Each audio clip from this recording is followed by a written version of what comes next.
ఈరోజు మన మధ్యలో ఉన్నారు సిస్టర్ మంగాదేవి గారు.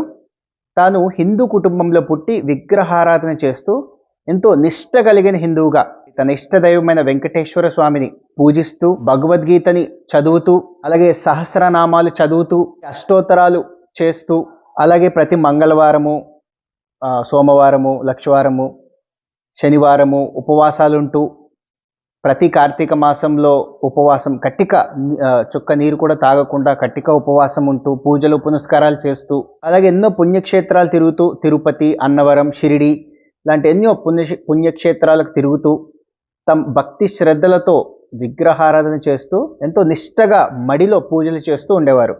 అలాగే తన భర్త గారైన మూర్తి గారు కూడా ఎంతో నిష్ట కలిగిన హిందువుగా అయ్యప్ప మాల వేసుకుంటూ శబరిమల వెళ్తూ అలాగే అయ్యప్ప స్వాములను అందరినీ పెద్ద స్వాములను పిలిచి 101 మందికి భోజనాలు పెడుతూ అలాగే 101 దీపాలు వెలిగించి దీపారాధన చేసి మరి ఎంతో భక్తి శ్రద్ధలతో మరి తిరుపతి అన్నవరం ఆయన కూడా సాయిబాబా భక్తుడిగా ఉంటూ సాయిబాబా తనకి ప్రత్యక్షం అవ్వాలా, సాయిబాబా తనని దర్శించాలా అని ఎంతో ఆశపడి మూర్తి గారి పుట్టినరోజు మరి తిరుపతి వెంకటేశ్వర స్వామికి పెద్ద కళ్యాణం చేస్తూ అన్నవరం సత్యనారాయణ స్వామికి కూడా పెద్ద కళ్యాణం చేస్తూ ఆయన పుట్టినరోజు తన భక్తిని తన యొక్క విగ్రహాలని ఎంతో నిష్టగా శ్రద్ధగా చేస్తున్న మూర్తి గారు అలాగే మంగాదేవి గారు వీరిరువురు మరి భార్యాభర్తలుగా అలాగే మంగాదేవి గారి తల్లి కుటుంబం కానీ అత్తగారి కుటుంబం కానీ అందరు హిందువులే.